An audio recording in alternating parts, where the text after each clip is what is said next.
Bhagavato arahato samma sambuddhassa. Namo tassa bhagavato arahato samma sambuddhassa. Namo tassa bhagavato arahato samma sambuddhassa. Good morning, everyone.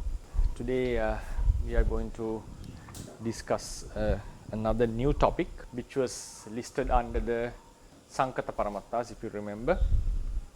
So this topic is named as Anupanna Dhammas. Anupanna Dhammas are the realities that have not arisen yet, but which have the potency to arise, which have not arisen but have the potency to arise. So still till now we have discussed, if I brief what I have done so far, we have discussed the natures of Paramatta, ultimacy, something to be called an ultimate nature. Then we divided into two groups, the conditioned realities and the unconditioned realities. The group of unconditioned realities, we have the Nirvana, which we will be discussing in another few weeks. In the conditioned group, we had four categories: the Paramata Dhammas, then we had Upadino Dhamma, Paramata Jatika, and then Anupanna Dhamma. So far we have finished expressing the characteristics of Paramata Dhammas and also a brief explanation about what are those Paramata Dhammas, the Chittas, Cetasikas and Rupas. And then the last 2 weeks, previous 2 weeks, we discussed respectively about the Upadino Dhammas and the Paramata Jatikas. So if I go to the chart, give another reminder, right? This is the Paramatta, the chart. Then it was divided into groups: Sankata Paramatta, then Asankata Paramatta.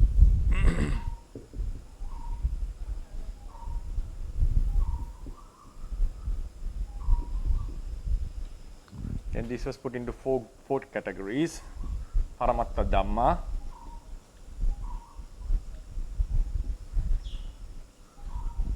number 2 was Upadino Dhamma,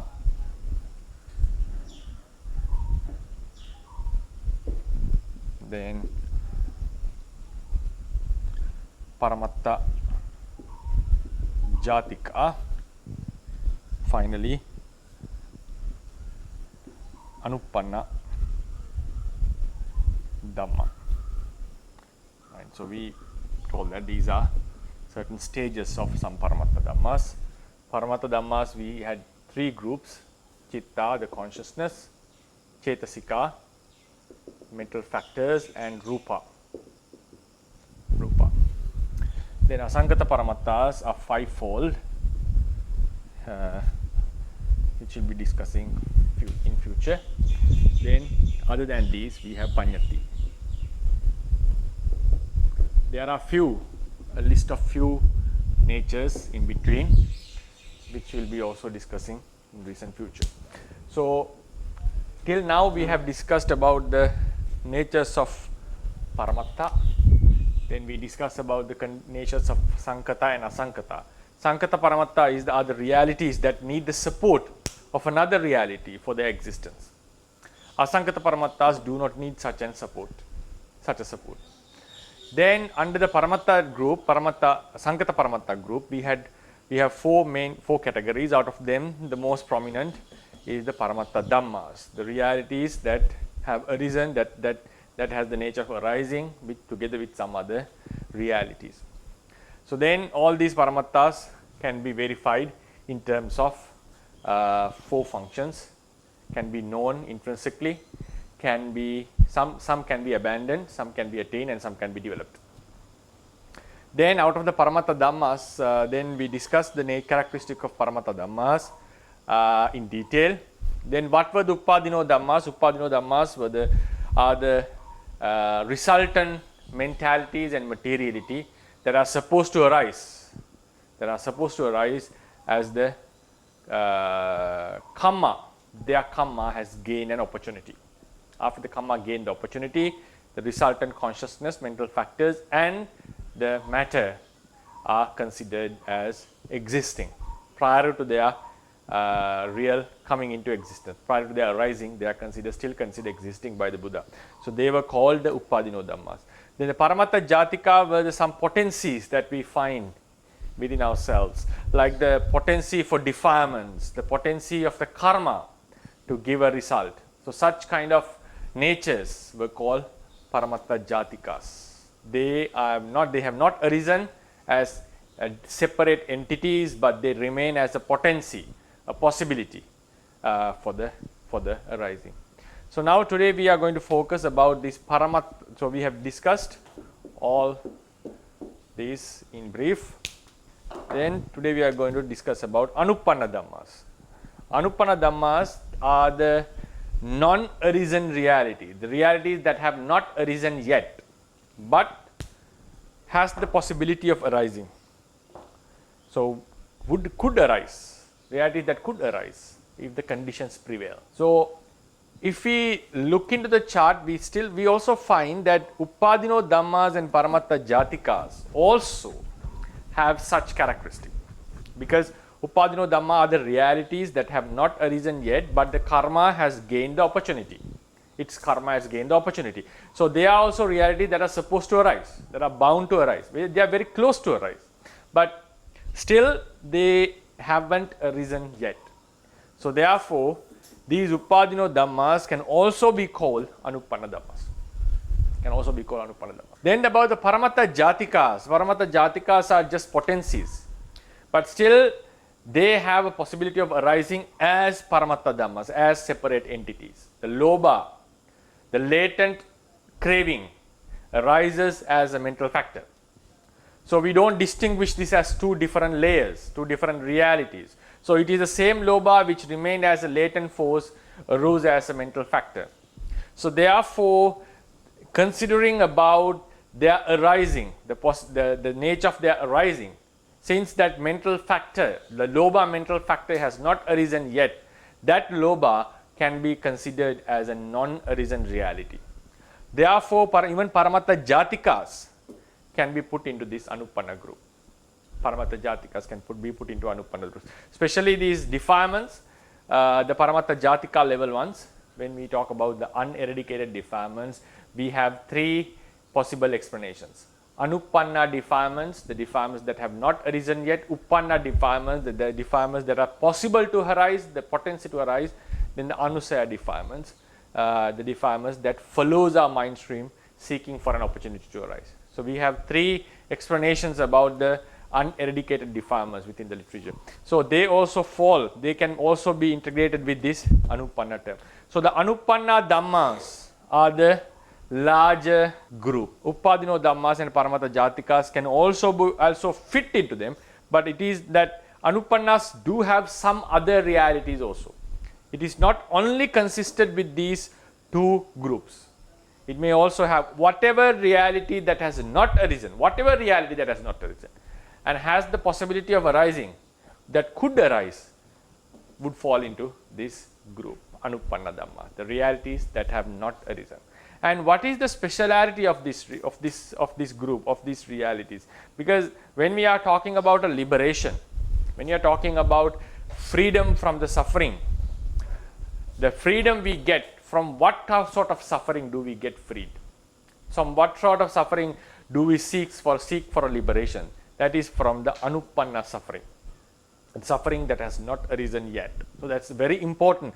This aspect of the realities are quite important when we understand the liberation and also about the Vipassana meditation. So the Paramata Jatikas were necessary because we found them as a potency. They are that because of this potency we are prone to get defiled again. We have a possibility that there is sort of a cause within us that produces the results in future. That means we have a cause for our rebirth. So these Paramata Jatikas showed us, gave the sense that we are not fully, entirely freed from the suffering because the causes are still prevailing within us. So Paramata Jatikas makes us aware that the seeds of suffering are within us. Uppadino Dhammas are quite special sort of realities. They talk about, it express about whenever a karma gains the opportunity the result is about to happen. So it's quite closer to the happening because the cause has already gained the opportunity to yield its results. So therefore, Upadino Dhammas are, we can find it in only like specific cases. But when we come to Paramata Jatikas as human beings, we do find them within us. Even Arahants do have such Paramata Jatikas. For example, the Vasana, the Asaya and so forth. Then the Anupanna Dhammas gives us the sense about the suffering which is going to happen, about the suffering that we are bound with, we are going to face, encounter.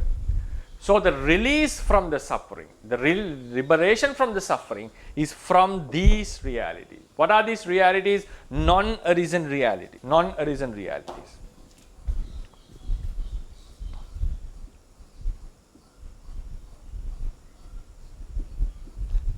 Non-arisen. Realities that have not arisen yet, but could arise, that are possible to happen. Why is that? Because the causes prevail within them. What are these causes? Causes are found in this manner normally. The defilements are latent within us. The karma is, the force is latent within us. So the Paramata Jatikas, in most of the cases, I'm not saying it as an like a complete explanation. In most of the cases, Paramata Jatikas gives a certain sense to us that the seeds of suffering, the causes of suffering are within us latently, even though we are not aware of that.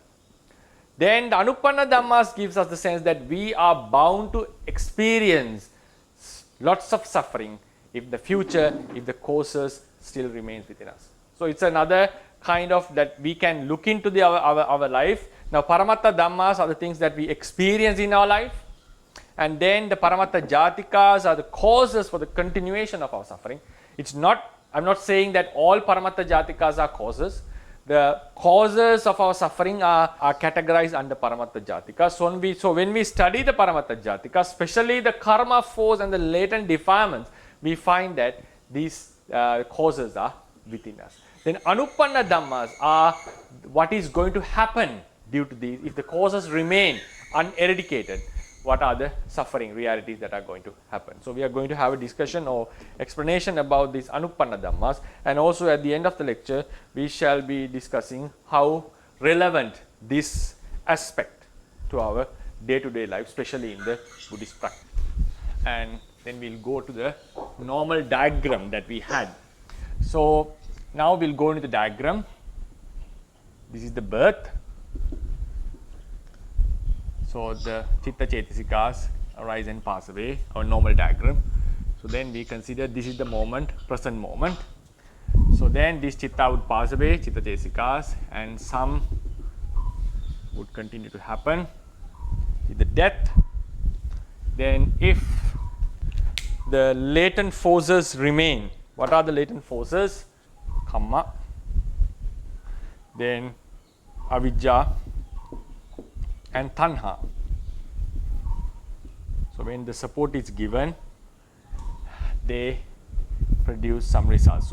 So if we'll first draw these are the Paramata Jatikas, and also we have Vasana, Asaya and all these, a list of Paramata Jatikas, but I'll just focus on these two. They are the most prominent in our day-to-day practice in terms of understanding the existence. Then if the karma, when a karma gets, then for instance, if this karma gets the opportunity here, then these realities, after they gain the opportunity, the realities that are going to happen, the resultant, were called Upadino. So remember, Upadino Dhamma. These are the realities, resultants that are going to happen out of a karma which gained the opportunity. So that was an specific case, like after the karma has gained the opportunity. So I will not be focusing on that because we have already discussed about this. So now today's lesson, the Anupanna Dhammas, are about the realities that are possible to happen, because as long as we have not eradicated the defilements and the karmas, even though the karma has not gained the opportunity, even the karma has not yet gained the opportunity. For instance, if we think that our next life is still not destined, or a certain karma has not gained the opportunity still. But still we have abundant of karmas, and also our defilements are still active. So that has made the karma fertile. It is capable of giving a rebirth. So though it has not gained the opportunity yet, we can still find there is a possibility that if the status, this is the status quo, if the status remains as it is unchanged, the status remains as it is unchanged, it means if the defilements are not eradicated, the karma is still would become fertile, it would surely get the opportunity and give a result. So at this moment, the present moment, we consider this as the present moment. Right? I hope you can see it. The present moment. If this is the present moment and then the Paramata Jatikas still remain within us, what happens? There are some realities that are going to happen in future. I didn't use the word future because the future realities have a specific definition. So I'll just mention that the reality that are going to happen at the present moment. If this is the present moment and if this is the status our mind is in, these realities are not preventable. If we remove these causes, the realities that are going to happen after death will be removed. Some of the realities, the non-defiled realities, are still going to happen. That's why Arahant, after the Arahanthood, still going to live. Only the defilements are not going to happen. And also the mind-born, defilement-born matters. Akusala chitta dirupas. So this is now, before this, we had a birth, we had a life. So in this life, there was still avidya and tanha. It supported the karma, and when did that karma, the birth was given, the birth happened. So now what are the anupanna dharmas? These are the Paramata Jatikas, we know that. These are the Paramata Jatikas in the previous life. These are the Paramata Jatikas we have today. These are the Paramata Dhammas.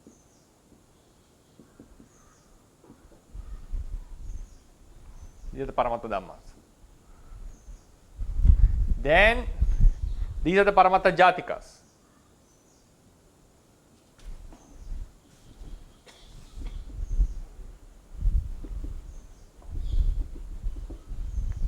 So what are the Anupanna Dhammas? Anupanna Dhammas are all the realities that have not arisen yet, that are going to happen. Whatever. Maybe it's made out of karma, born out of karma, or whatever reason that is going to happen in future. These are called Anupanna Dhammas. All are going to be called Anupanna Dhammas. This reality we don't call it Anupanna Dhamma because though it has something like it will pass away in future, but it has already arisen. So we should not call it Anupanna Dhamma. The reality that have arisen, passed away, nothing to say about them. These are the realities that are going to happen. How? If the causes prevail. Few causes may. Now, I'm not going to say that all the causes of these realities are the karma and tanha. There are various causes. If you look into the handout, I have given an exhaustive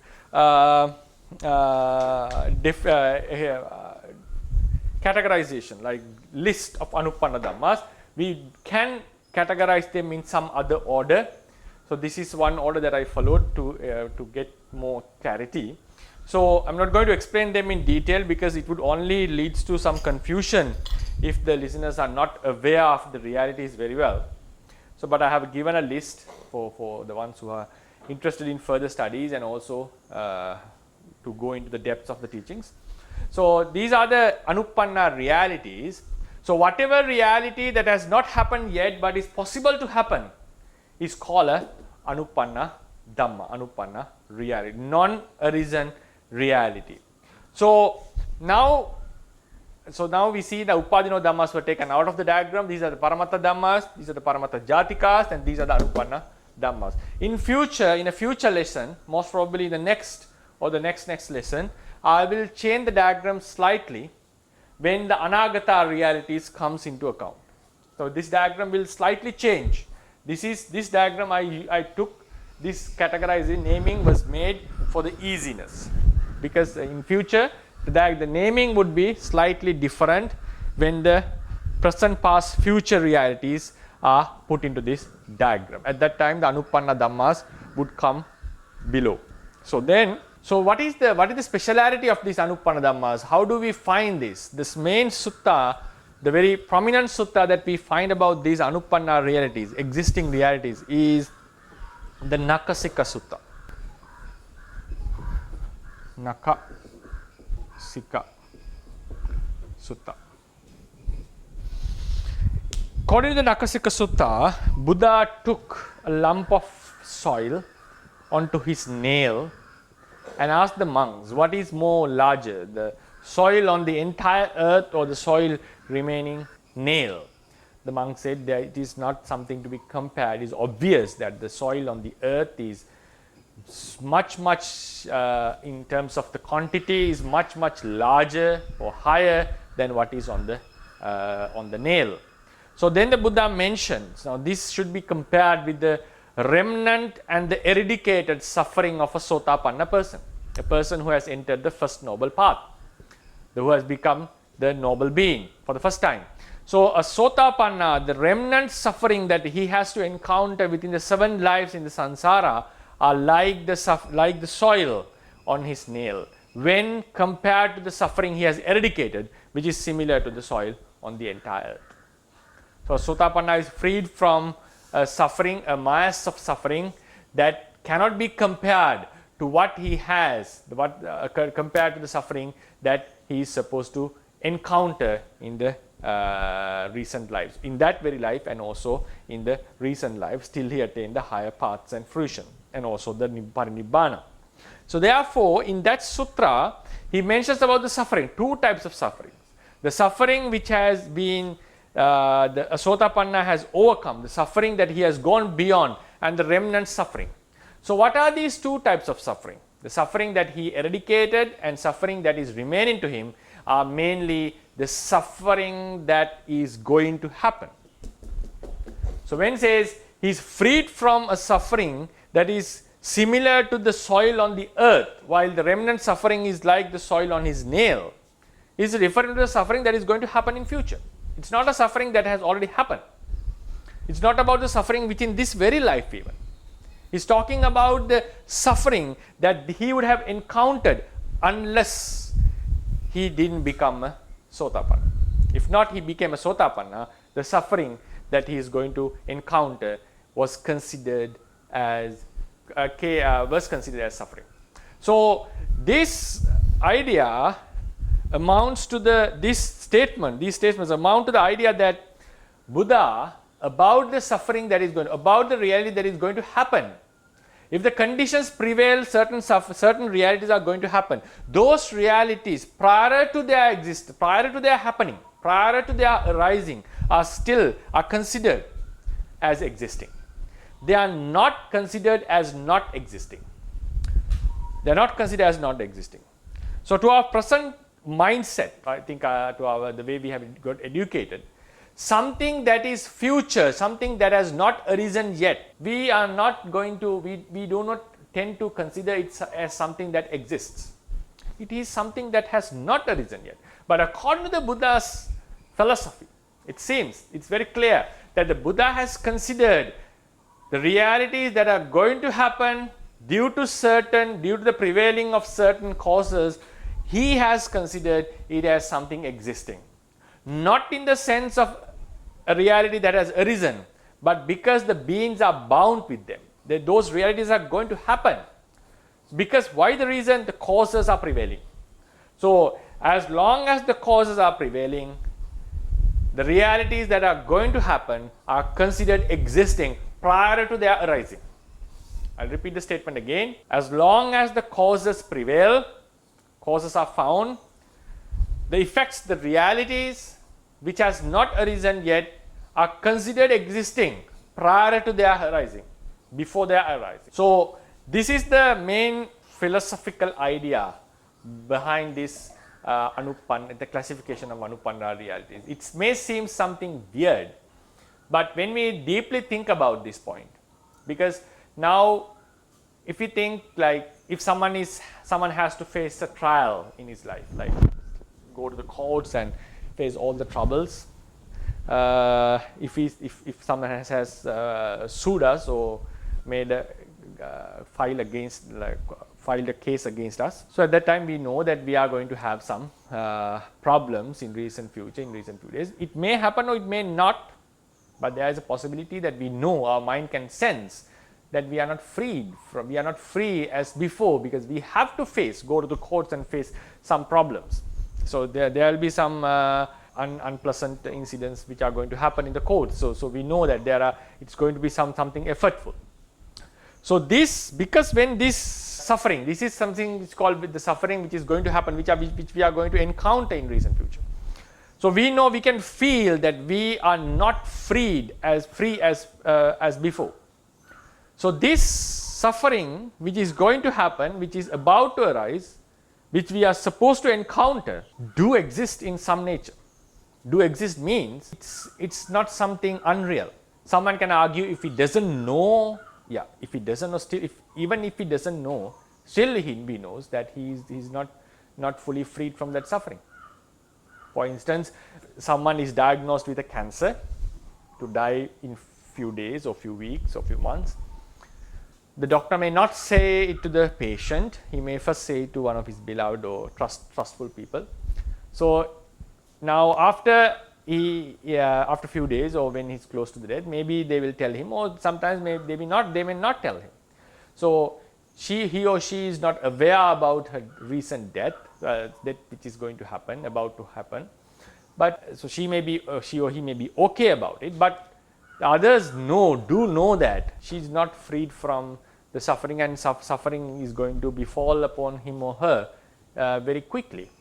So being aware or not doesn't amount to the idea that he is freed from the suffering, as long as that suffering is actually going to happen. So that is why even sometimes we do not consider about the deaths and the aging and the diseases that we would face in future births. A person like Buddha, who can see the phenomenon, who has understood the phenomenon, knows that we are not freed from the entire cycle of suffering. So that's why he urged us to practice and get liberated fully. So therefore, even though we know it or not, even we are aware or not, if some suffering is actually going to happen as a phenomenon, we have to consider that suffering is existing in one way. That existing nature is, as long as the causes prevail, a certain reality is going to happen. So that reality is considered existing prior to its arising. So this is the main idea about the Anupanna Dhammas. We can have various categories about these Anupanna Dhammas, which I'm not going to discuss because it may lead for some confusion only. We can list them. And also the defilements that are going to happen. If these are not eradicated, some defilements would happen. These defilements are also considered non-arisen. The resultants, the births, because of karma, are considered not arisen. So in the Vipassana meditation, before we come to the Vipassana meditation, we'll find out something very practical about these Anupanna realities. Avijja and Tanha, karma. Then because of karma, is going to happen. So now think, if someone becomes an arahant here, if someone becomes an arahant, attainment of arahanthood.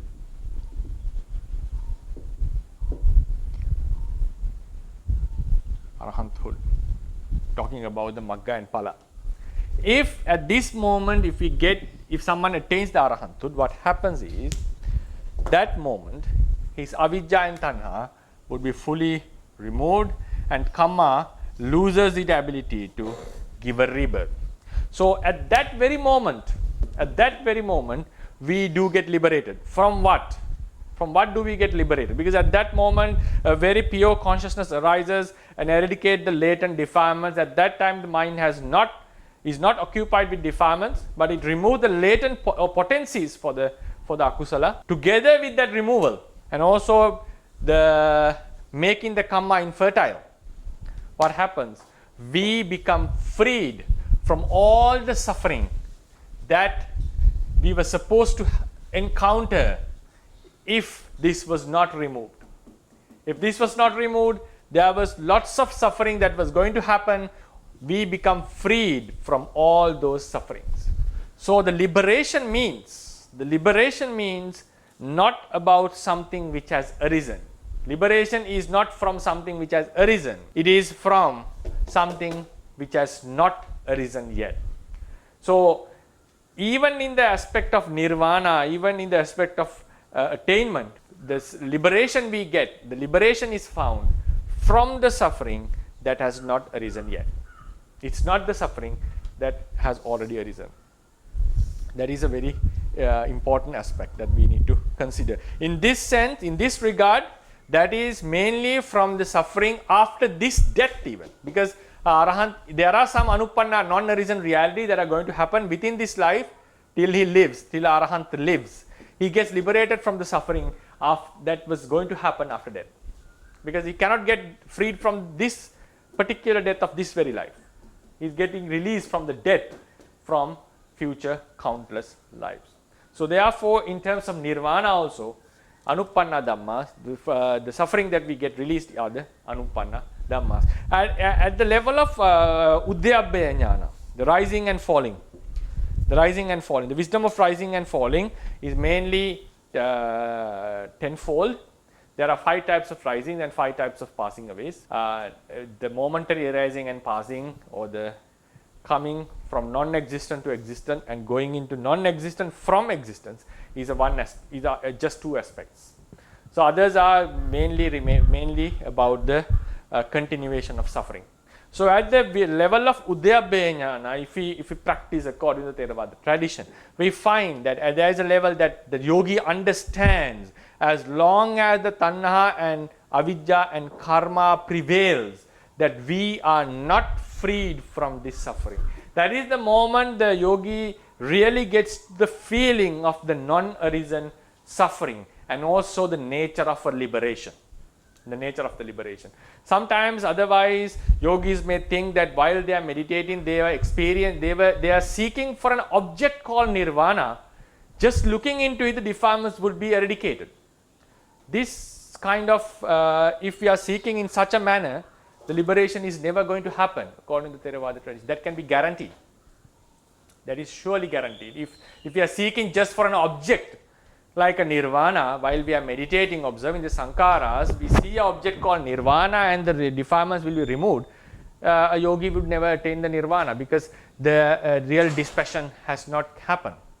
First, we have to understand what nirvana is for its liberation, to really have a willing for this attainment, which is called munchitu kamyata jnana, and also to get fully dispassionate about the sankharas. We first need to understand what nirvana is. Nirvana is the freedom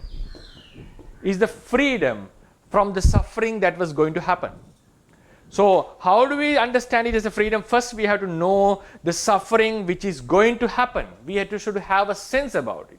It's not like we have to look into the future lives with a psychic ability. No, we are not talking about that. The yogi has to have an understanding that because as long as the causes prevail, the suffering is going to happen. We all know about it. We all have a sense about it. I'm not talking about that very shallow sense. A yogi has to keep on contemplating on this matter.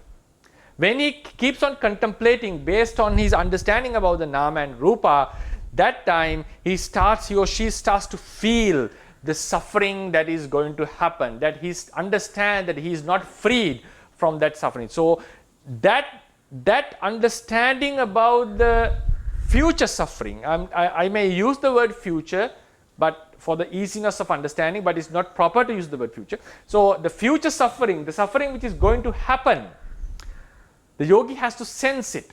So that sense paves the path for the real wisdom of danger, the Bhayatupattana jnana, the wisdom of danger, which comes at a later level of vipassana wisdom, vipassana development, is based on this understanding. Because the yogi knows there are lots of nama and rupa, not a self. Nama and rupa is going to happen. Why? because the conditions, as long as the conditions prevail. So this nama and rupa would continue. He or she is very much aware of that. That awareness was gained by the wisdom of Udayabhaya Jnana, because he or she had to contemplate on this non-arisen suffering. So then it's like the yogi who has gone beyond this stage would always regularly feel that there is some kind of, now when we are supposed to face a certain trial in the courts, this idea always haunts us day and night. We always think about it because we know this is something that we are going to face, because when we are going to face an examination next day, it doesn't make us comfortable. So likewise, a yogi who has contemplated on this anupanna suffering, he or she always starts to have the sense of danger, sense of fear, that we are not free, that I am not fully freed from this suffering. So his urge for vipassana automatically arises. And then he or she understands the liberation from this suffering is the nirvana. There are only two layers according to the Buddhist teachings. The layer means the continuation of nama and rupa, and the state which is freed from that nama and rupa. There is no third state.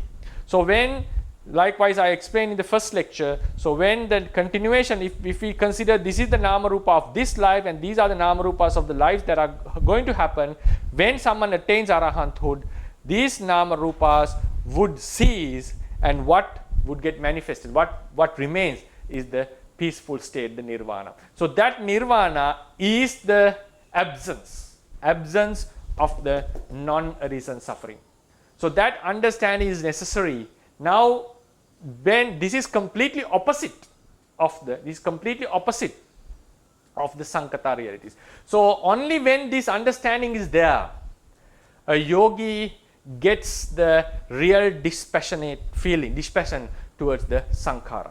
That is also very utterly necessary during the practice of vipassana. It has been instructed clearly in the Patisambhida Magga and its commentary that at the vipassana stages, when the yogi starts to see the rising and falling, and then sees the passing away, the bhanga jnana, and then from the moment he starts to experience the fear, starts to contemplate on the fear, he has to contemplate the blissfulness of nirvana.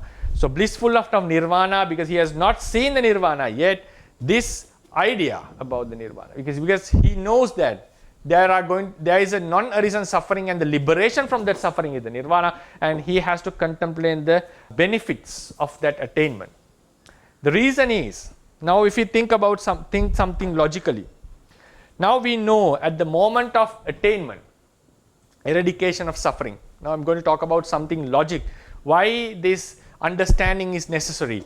Understanding of nirvana is necessary for the vipassana, and only when we know the anupanna natures, we are able to understand the nirvana correctly according to Theravadians. So therefore, this is related to our practice. Now, a yogi, we know a noble being, eradicates the defilements in the four respective paths.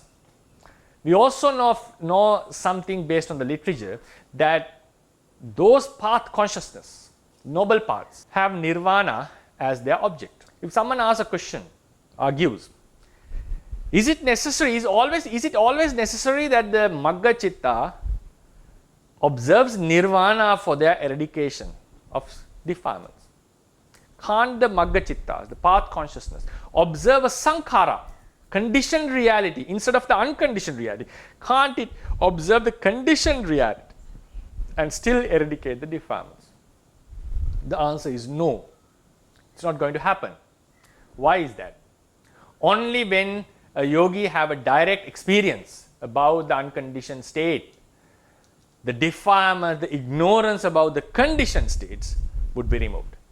A nice simile given by a very learned Mahatera is, now someone is fed up with the land he is born into, like about the country. There's a lot of corruption, lots of civil war going on, robberies, unsafety. not proper food, not having proper food, no proper supply of water, and many defects in the country. So he's fed up with the country and he wants to move into another new country where all these problems are absent and also where he can live peacefully. Now first he gets the information. So when he gets the information, he has an urge to go there. More and more he listens about this, the benefits of that country. His urge to go into that country increases. So then, but still, as that was the country, the bad place was the country where he was born in. So he also have an inherited attachment towards his birthplace. So it's normally they face a certain struggle, should I leave or not? That's natural for any person. So, but when he goes to the, I would call the paradise or the proper place and observes that there are no such defects in that land and that is freed from all those deficiencies, then when he observes directly that this place is free from such adversities, that is the moment he decides, no, I will surely stay here, it's better not to go back. So that with that direct experience, he gives up the attachment towards his birthplace. And also during his, before his departure, so when he had the urge, to gain the urge for the departing, so he had to contemplate, he had to listen to the benefits of that new, the country which he is going to reach. So likewise, that's why if we bring this analogy into the samsara and the nirvana, the vipassana practice, this conditioned reality, the mind matter and the mental factors have been our motherland. We have been born there, we have been living there for countless years, countless eons. So there is a strong attachment to this existence. It's not very easy to remove this. So we start to, because of when we study the Buddha's teaching, we start to see the defects of this nama and rupa, and we understand that it is not safe to be with them. But still there is inherited liking towards this nama and rupa. And then Buddha preaches that there is such a state which is called nirvana, which is freed from such sufferings. Then we keep on listening to these discourses, urge comes within us. And then we start to directly see the defect, the impermanent suffering and non-self nature of these nama and rupa. At the same time, we understand not just by listening, with the experience of the nama and rupa, he gets a more clear sense about what nirvana is. This clear sense of nirvana is not just knowledge. This is an understanding based on the direct experience about the nama and rupa. Because at this level, at the second stage of vipassana, he knows the cause and effect phenomenon, how the past and present and future lives happen. Because when we want to know the cause and effect, it's not only necessary now, for instance, a sound comes and the ear consciousness arises. This is the one part of cause and effect. But in the second stage, it's a must that the yogi understands how karma creates the new life. It should be a very correct, clear understanding. So how karma creates a new life, that is the second type of causal effect. So when he crosses the second stage of vipassana, he is aware how this continuation happens after death. So therefore, based on these direct experiences that he has gained with the vipassana, at a certain stage called Udayabbe Jnana, he understands the non-arisen reality, the suffering that he is bound with, and also the liberation from that suffering. It's not just it's not just listening to it's like listening to a discourse. This understanding is based on the yogi's direct understanding. So that with that clarity, he starts to see the defects of sankhara and also the benefits of nirvana. More he understands the benefits or the blissfulness, peace in nirvana, more he sees the suffering of nama and rupa. Only observing the suffering of nama and rupa is not necessary, is not sufficient for the eradication of defilement. That also is the same philosophy or the same idea behind the Magga Chitta needing the support of nirvana, as taking it as a direct object to eradicate the defilement. The same phenomena has been adapted by the Theravadians in the Patisambhida Magga and also its commentary, that a yogi is supposed to is supposed to contemplate the benefits of nirvana with much clarity, starting from the Bhayatupattana Jnana as one level of vipassana wisdom. So therefore, the understanding of anupanna realities, to understand that nirvana aspect, he should know first what is anupanna reality, the realities that are going to happen as long as the causes prevail. And those realities are considered as existing by the Buddha. And also when the yogi starts to contemplate, he or she starts to feel that they do exist in one manner. What is that manner? We are not freed from that. So that is very utterly necessary. The anupanna aspect is very necessary for the proper functioning of vipassana meditation. We can observe the rising and falling and observe the nama and rupa, but it is not sufficient enough to what I have understood that for the progress, for the higher progress and for the final liberation, the attainment. Then another aspect of anupanna dhammas that we experience in day-to-day life is the suppression of defilements. The suppression of defilements. So now sometimes we get anger, for instance, if you think the anger thoughts arise, I'll draw it in red color. Anger arises.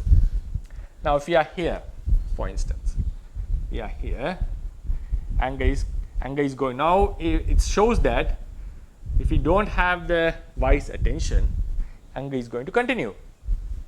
It may continue for some time. So the wise person, due to getting some advice or proper contemplation, may get the wise attention and then at some point would arouse certain wholesome thoughts or loving kindness toward that person whom he had the anger, for instance. Now think, he started to gain loving kindness.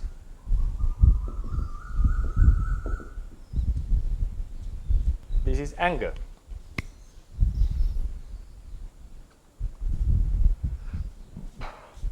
So we know when we develop loving kindness, we do say that I was able to suppress my anger. When I develop loving kindness, when we develop loving kindness, we were able to suppress our anger. So we do so, they say that, and also the Buddha has advocated this. Now if we look into the Abhidhamma perspective, we find, even in Sutta perspectives, whatever, the Theravada perspective, we find that when the loving kindness thought occurred, the first thought of loving kindness occurred, the anger has already passed away. There is no anger because there cannot be two consciousness at the same time. It's obvious fact. It's a very basic fundamental in the Theravada, among the Theravadins. So arousing loving kindness means there is no anger. So we do say that by arousing loving kindness, we suppress the anger. So what sort of anger that we have already suppressed? Because there is no necessity. Now if a thought of anger arises, it's its natural cause that it passes away immediately. Because there is no reality that is going to last for a longer period. They are always momentarily. So they arise and pass away. That's a natural thing. And also while the thought has occurred, the anger has occurred, there is no possibility that we can interrupt this in between, before it's passing away. Now it's if a anger thought arises, we cannot interrupt this with another mind and stop it before it passes away. So only after it has passed away, there is an opportunity for another consciousness to happen. There is a possibility of another consciousness to happen. So now when this consciousness has occurred, the last anger has passed. But we know and we feel, and the Buddha also has explained that developing loving kindness, you can get rid of the anger. So when the anger arises, quickly starts to move to a good object, starts to contemplate wisely. So what is the anger that we have suppressed? Is it the anger that has already passed away? There is no need of such suppression. We know that the latent anger is there, the latent anger. So with the wise contemplation and also the loving kindness, what we do is we put an effect on this latent anger. We suppress it. So when this latent anger is suppressed, the anger that would have arisen if the loving kindness was not aroused, I'll repeat again. With the loving kindness, the latent anger is suppressed, and then with this suppression, the anger that have not arisen but was supposed to arise, had not the loving kindness was aroused. That is the anger that we get freed from. We suppress the latent anger and we are freed from the anger that would have happened. It means if the loving kindness was not aroused, that anger would have prevailed. So this was the advice or the wise attention, the effect of wise attention, or the support given by a Kalyana Mitta or a good friend. So the loving kindness was brought in this place. So we became freed from anger. Yes, what is the anger? We suppress the latent anger, that is obvious. From which anger we got freed? That is the anger which was going to happen if the loving kindness was not developed. If not developed, this would keep on happening. We know that. If loving kindness was not there, that was the realm of anger. That would have continued. More and more anger thoughts would have happened. But since the loving kindness was developed,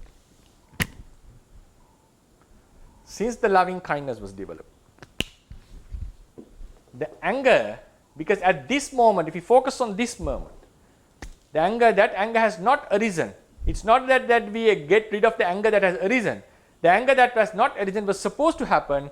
When this anger occurred, we become freed from those anger, and this latent anger is suppressed as a result. As a result, we become freed from this.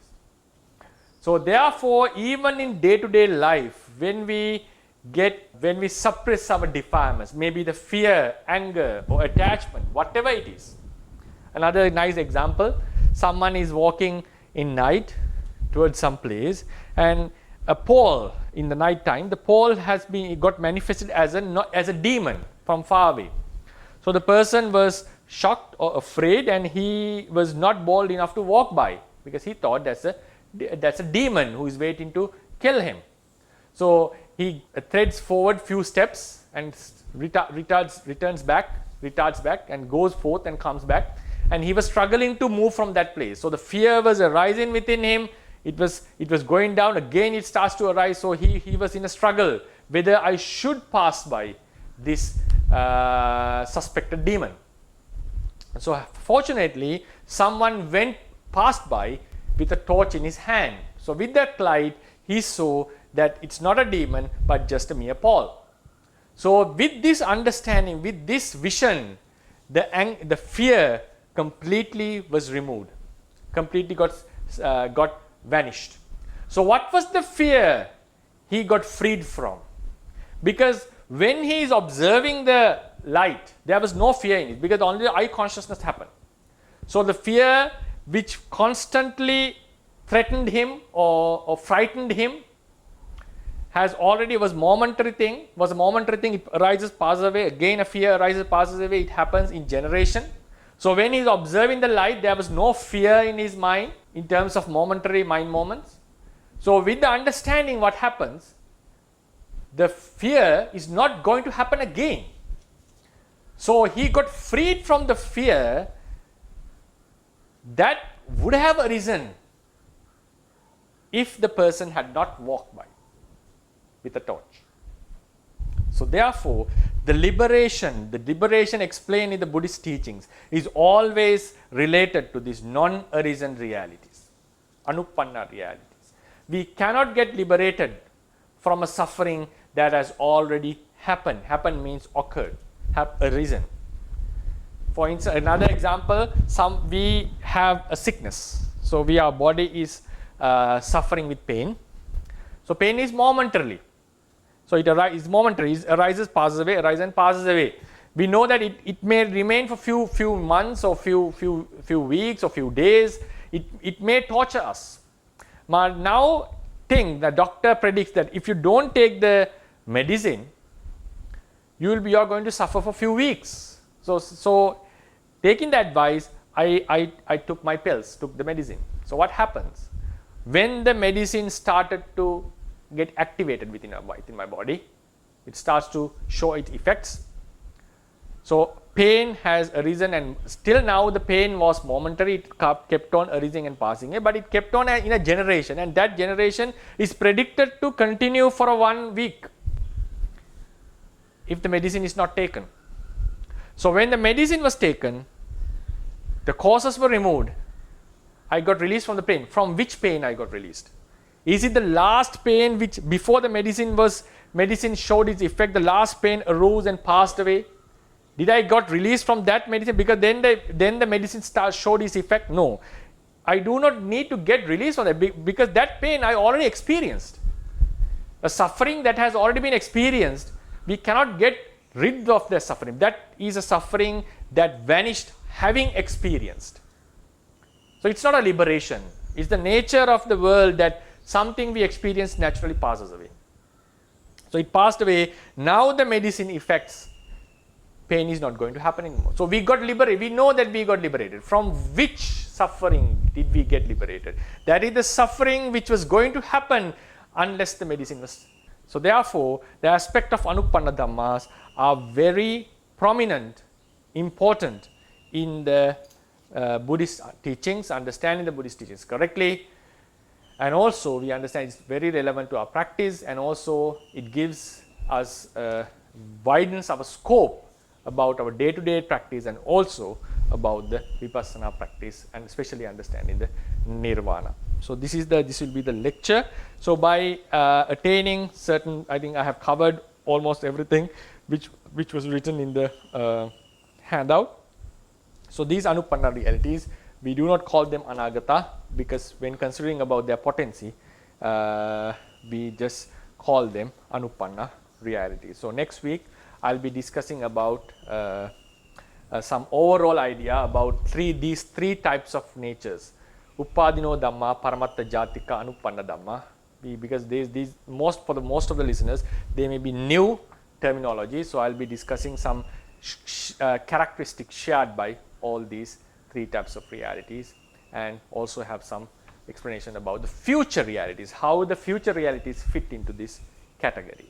So the diagram may slightly change, and then after that we can move on to the unconditioned realities and go to the next other topics in this lesson. So I would conclude the lecture. Sadhu. Thank you so much, Bhante. So hello everyone. So if you have any questions, you can raise your hand, or you can put your question in the chat box. Thank you. Good morning, Bhante. I have a question, but I'm not sure whether or not you are going to explain it next week, because you said that next week you are going to explain the characteristic of these three things: Paramata Jatika, Upadino Dhamma, and Anupanna Dhamma. Mm-hmm. But still, this is the question, Bhante, because earlier you said that Upadino Dhamma and Paramata Jatika can be considered as subsets of Anupanna Dhamma, right? And I have some difficulty understanding that statement, because according to my understanding is that Paramata Jatika is kind of causes, right? And Upadino Dhamma are like results. So how are we going to put those two of them into the same category in the Anupanna Dhamma? Because it looks to me that Anupanna Dhamma are also results. So could you please explain it a little bit more, Bhante? So is it like, how about Upadino Dhamma putting into Anupanna, is it also seems controversial? Upadino Dhamma putting into the Anupanna group? I think that should be okay, but it's just because the Paramata Jatika. Paramata Jatika is like causes. Yeah. Because we say that Anupanna Dhamma is non-arisen realities. Yeah. But then we know that Kamma Sakti is Paramata Jatika, and Kamma Sakti is not going to arise anymore, right? We cannot say Kamma Sakti as non-arisen realities. So that's why I have a little bit difficulty understanding that. Yeah, so that statement that I'm saying Anupanna Dhamma is the bigger group, and the Paramata Jatika and also Upadino are in the bigger, the large group. Now the controversial point is this. I think Upadino Dhamma is quite understandable to put in. The Paramata Jatikas. Paramata Jatikas, we exclusively focused on this, the potential natures. But the thing is, if we just focus on the potency, if we just focus on the potency, you are correct, we should not put them into the Anupanna group. That's correct. Because they are just potency, they are the causes. But the thing is, when we come to the literature, for instance, the latent lobha and the latent kamma force, right? So now the latent lobha arises as a lobha chetasika, latent kamma arises as a vipaka,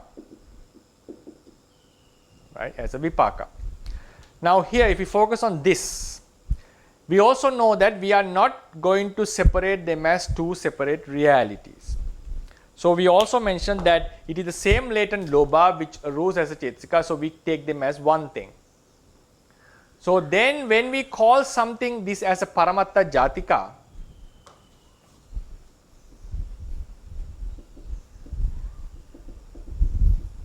in our lessons we just focused on this aspect. But the non-arisen, I am not talking about the lobha which has in the Paramata Dhamma sense, the non-arisen lobha. So the word, now when we talk about, within the literature, the word Paramata Jatika, that is the point that I had to adapt this, respecting the literature. In the literature, the Paramata Jatika covers, like, I cannot completely put this away and only call this a Anupanna reality. We could have done it. Paramata Jatika is here and Anupanna is here, right? So then what happens? Now this is the latent Anusaya, right? This is Anupanna. So we can call Anupanna Lobha, Anusaya Lobha, right? So what we see in the literature is this Anusaya Lobha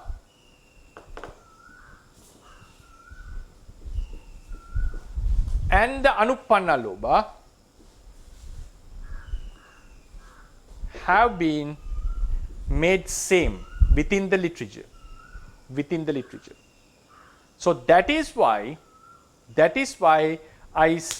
you adapted this idea, said that because I don't have a right to remove it completely, because when you go into the literature, you find the Anusaya Lobha and Anupanna Lobha are the same things that they have referred. The reason is because they do not draw this line.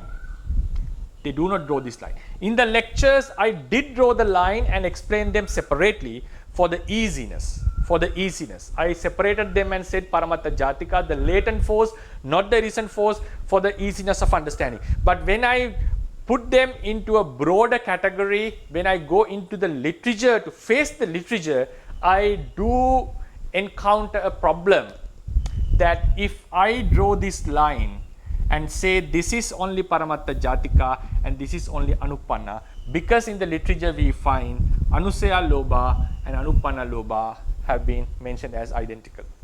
So that was the reason. Otherwise, it's a very good question, and it's something that we have to raise this question, that how could these two be the same? So therefore, respecting these statements that I adapted. So if I just focus on the Anusaya level, you are correct. I cannot put it in the Anupanna group.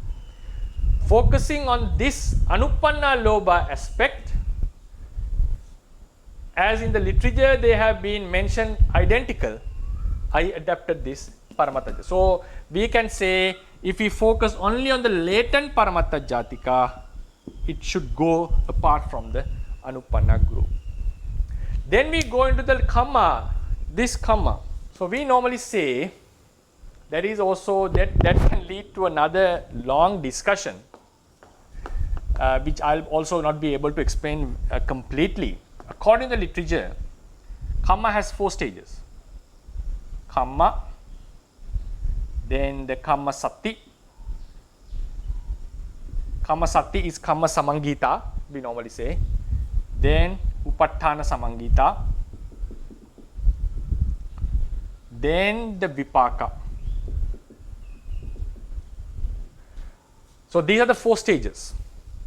So this seems very unrealistic, like very strange, because we know Vipaka is a separate mentality, separate Chetasika or Chitta.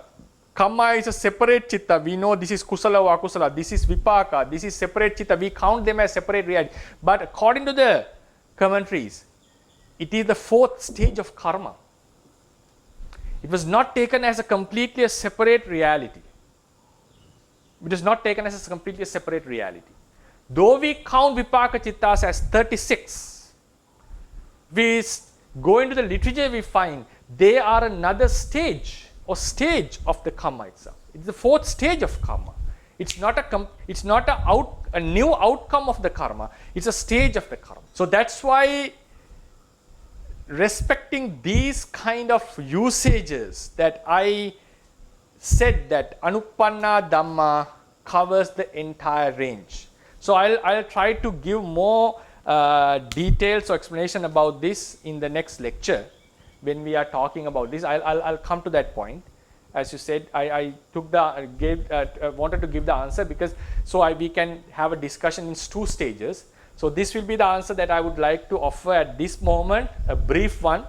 So in the next lecture, when we talk about these all 3 together with the future realities, we'll have more discussion about this, and we can also extend our lecture discussion further. So this is the reason, as you said, if we focus on the potency, you are correct, we cannot put it into the Anupanna group, but within the literature, as we find that these are identical, and also Vipaka itself as the 4th stage of karma, not as a separate reality.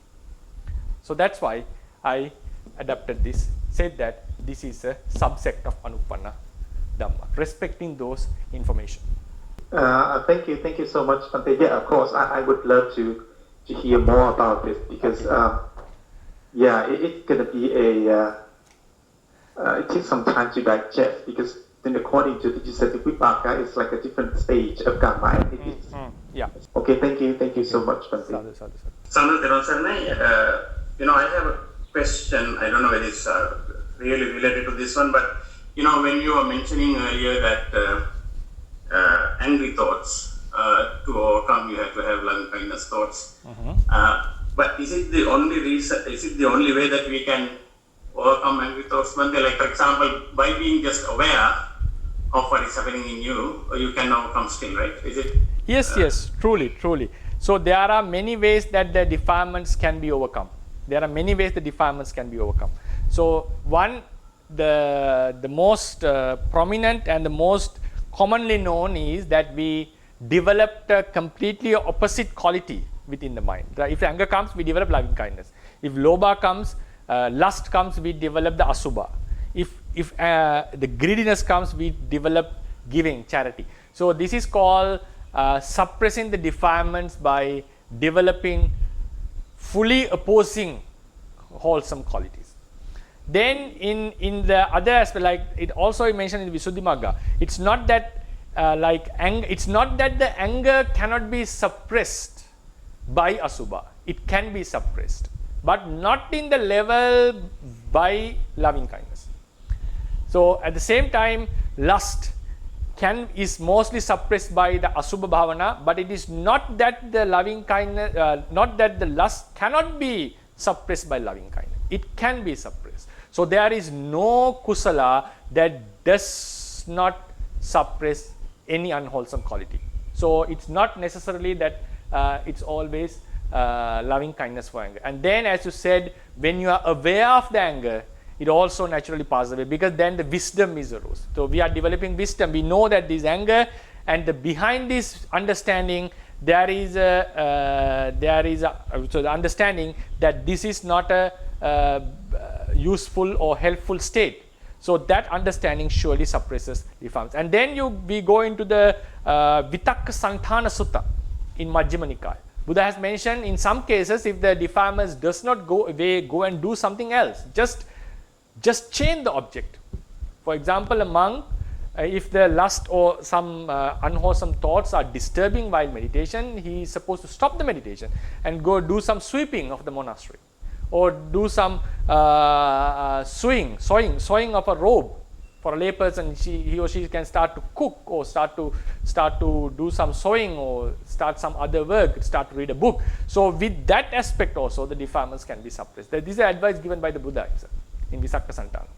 And if it cannot be suppressed even in that manner, he mentioned that make an effort on your body, like press your tongue above the palatal, and then press it and determine that I would not let this defilement to overcome me. Like we give a complete attention to our body and make a effortful determination that I would not let this happen. So all these ways the defilements can be suppressed. It's not only the loving kindness. Yes.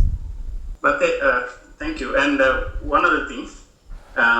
Now, this anupanna dhamma, the composition of that can change, right? I mean, because it changes with what you do now, and in the future as well.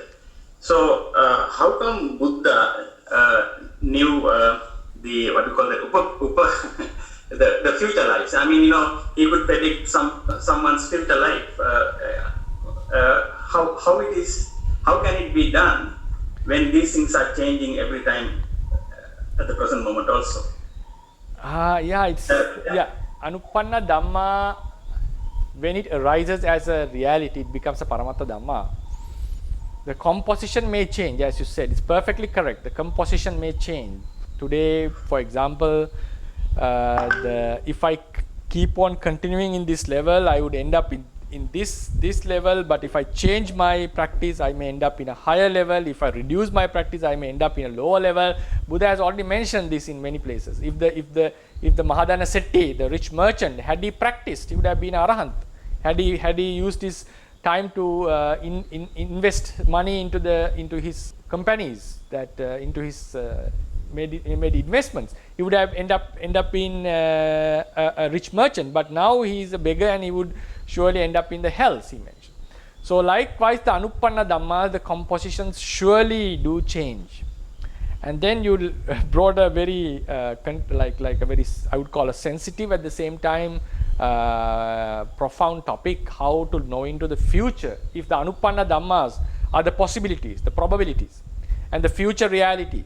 Now today anupanna would have been this, but later, because of some conditions, it would have occurred in another way. So in such a scenario, how could the Buddha see the future? So personally, if the Buddha can see everything as it is going to happen in every future lives, like regardless of any time limitation, if he could see, everything would become determined, and there is nothing for us to do. So then the Buddhism falls into determinism. So what I understand is now, and also according to the literature, there are certain instances where the Buddha had predicted about the future. So the only option we are left with is, now there is some certain future, like for instance, when the Bodhisattva met the Dipankara Buddha at the proclamation, he said this person would surely be a Buddha in Sunday. Now if someone asks the question, could the Dipankara Buddha see the entire scope of his practice, and that he would do this and this throughout his entire journey, and this is how he would end up? I personally think cannot. If he could, it's like everything is determined already. So what he saw was this seed, the potency that he has developed already. Surely he would end up being a Buddha, but I'm not sure whether the Dipankara Buddha could say everything in between this. So likewise, in some occasions, our Gautama Buddha has mentioned this Korakatya is going to die in 7 days, and he will be born there, because he knew the Upadino Dhammas, the Kamma has made the opportunity, gained the opportunity, now it's unpreventable. So he's going to die within 7 days. So when he saw that certainty, he mentions, yes, this person is going to die within 7 days. No one can stop it. When Jasodhara's father obstructed the Buddha's path, journey, he mentioned this person is going to die within 7 days, end up in the hells. Because he knew that karma, the gravity of that karma, it had gained the opportunity obstructing a Buddha, and no one, even the Buddha himself, cannot help him to prevent it. So he'll surely end up in the hells. So likewise, only when the future is fixed, because of the fixed causes, strongly fixed causes, a person like Buddha would predict that this is going to happen. In other cases, what we see when we read the discourses, what we have said is, if you practice properly, you will end up in a good goal destination. If you do not practice, you will end up in a bad destination. So it happens that if the future, if the conditions are not very strongly fixed, future is not fixed, it's fragile. So Buddha knows anything is possible. So, but he would know that what is more probable.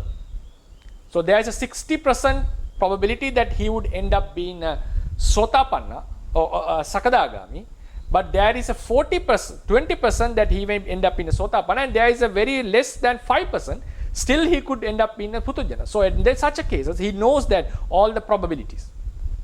So then he would advise, he would try to urge this person to keep on practicing. So likewise, I personally think when looking into the future, if the future is fixed, because the causes are very much fixed, he would predict. In other cases, he would say, all these are possible. If he practices in this manner, he would end up here. If he practices in this manner, he would end up here. He is able to see his practices. So that is one of his wisdoms, that he could predict where a being would end based on the intensity of his practice. To conclude the answer, now before the Dipankara Buddha, there were some Buddhas according to our literature, like there were countless Buddhas, but within that same eon, Tanhankara, Medankara and Saranankara, three Buddhas were there. And there are some stories that our Bodhisattva met them. There are some stories, but I'm not sure how to guarantee the authenticity. So if they have met them,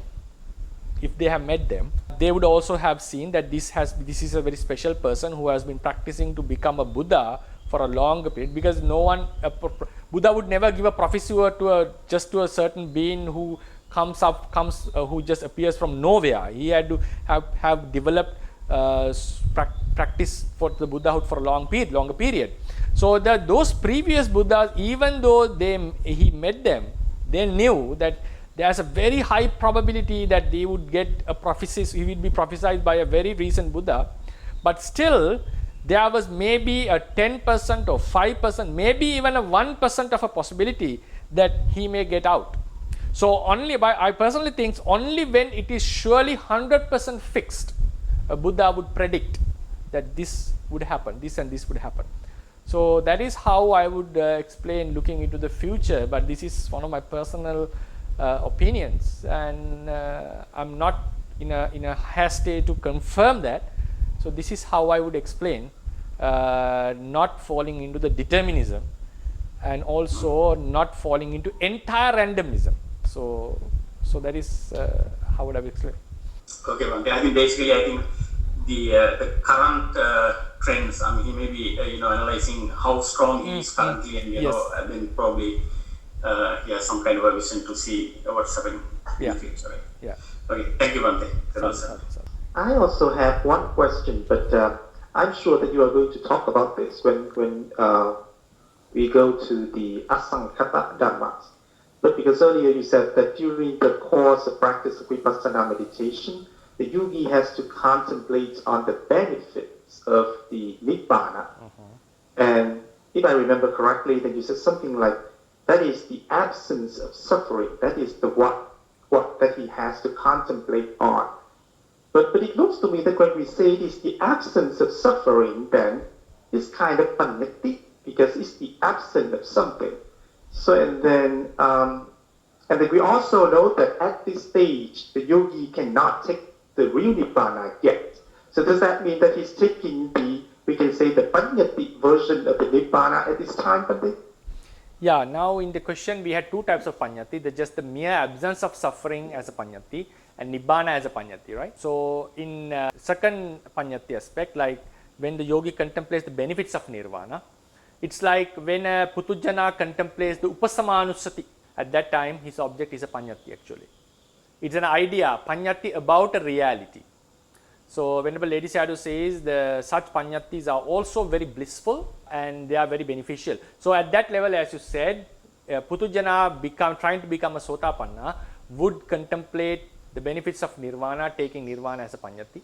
But when a sotapanna practicing to be a sakadagami, he could contemplate the benefits of nirvana as a direct object because he has already seen the nirvana. So yeah, in that putujjana coming to a sotapanna level, yeah, it's a panyati, but that panyati, the idea of that panyati is more clearer than the idea of nirvana. The panyati, nirvana panyati, the idea of nirvana panyati is more clearer than a normal person who had not reached that level, who had not understand anupanna into their jnana level. Then the next aspect, like absence of suffering as a panyati. Yes, that I will be discussing in the Asankata chapter, because when we are talking about the absence, the nirvana, there are few ways that we have to explain nirvana. Nirvana as a completely separate state from suffering, and also the non-arising or the absence of suffering. And then when we talk about the absence of suffering, we have two aspects, the mere panyati absence and the nirvana, which is the absence of suffering. There are two aspects. Then the eradication of defilements also. The eradication itself is considered as a nirvana in one place, in some places. And then the eradication is considered as one kind of an act. Then the absence of the defilements is another thing. Absence of defilements also considered as the nirvana itself within the literature. And also sometimes the absence of defilements is considered as a mere absence of defilements like panyati. So likewise, we have 6-7 aspects that we have to look into when we understand the unconditioned nature clearly. I'll try to go in as much as possible in the lectures of the unconditioned reality. Because I remember, for example, when we learn about the what is that? Amoha, for example, aloba, adosha, amoha.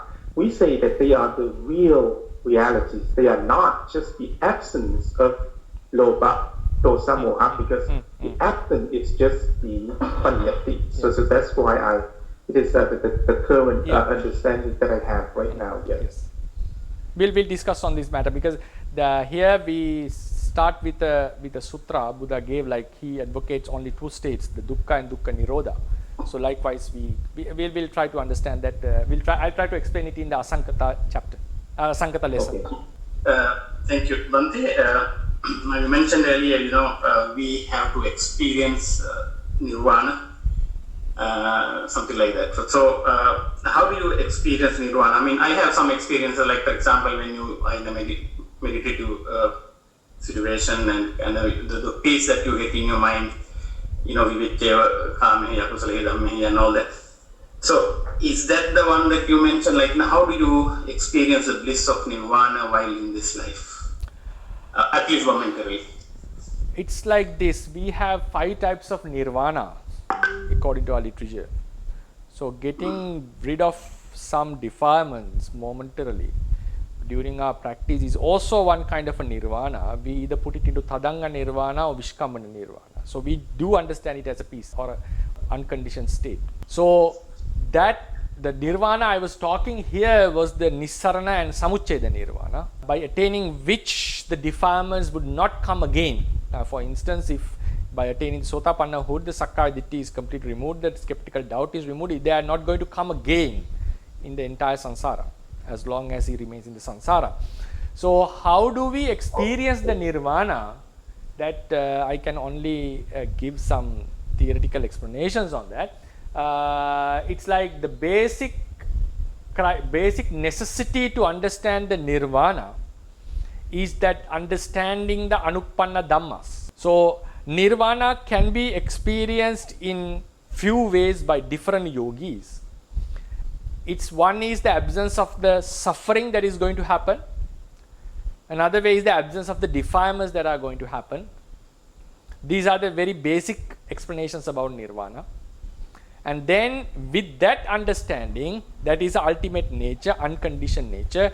That unconditioned nature can be seen something which is permanent, freed from suffering, not with realities that have no essence, like the anatta realities. Nibbana is anatta reality, but I'm talking about the conditioned anatta realities. So likewise, other than the two basic characteristics, absence of defilements, absence of suffering.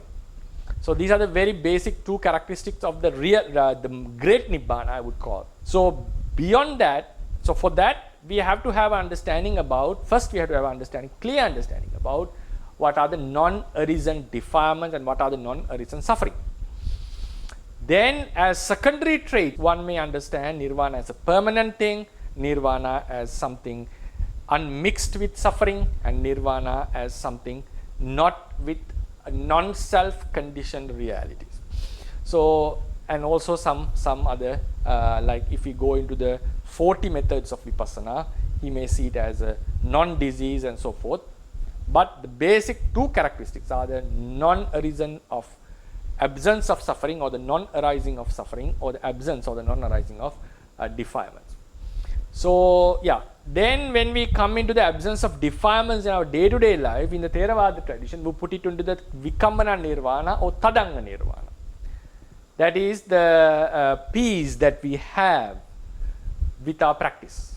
The peace that we have with our practice. Yeah. So that is how we categorize the experience of Nirvana. A good practitioner would surely experience the Tadanga and Vishkambana Nirvana at certain levels. Yeah, when you say Padasamida Bhikkhave Chittanga to be Bhaktitam Patlesi, things like that. So the brightness or the lightness of mind also can be treated as Nirvana. Kind of, just like an example kind of. The mind itself is not considered as Nirvana. The pure mind itself is not considered as Nirvana. The freedom, because of the pure mind, the freedom or the tranquil state which it is in is called the Nirvana. I'll explain this in the Asankata lesson. I'll distinguish what is the Chitta, what is the pure Chitta, and what is the Tadanga Nirvana, and so forth. I'll come into that explanation detailing. Wish you all the best, and may this merit help through prolongation of the Buddha's teaching for a longer period. Buddha Sasanang Chirantittatu, Buddha Sasanang Chirantittatu, Buddha Sasanang Chirantittatu, Sadhu, Sadhu, Sadhu.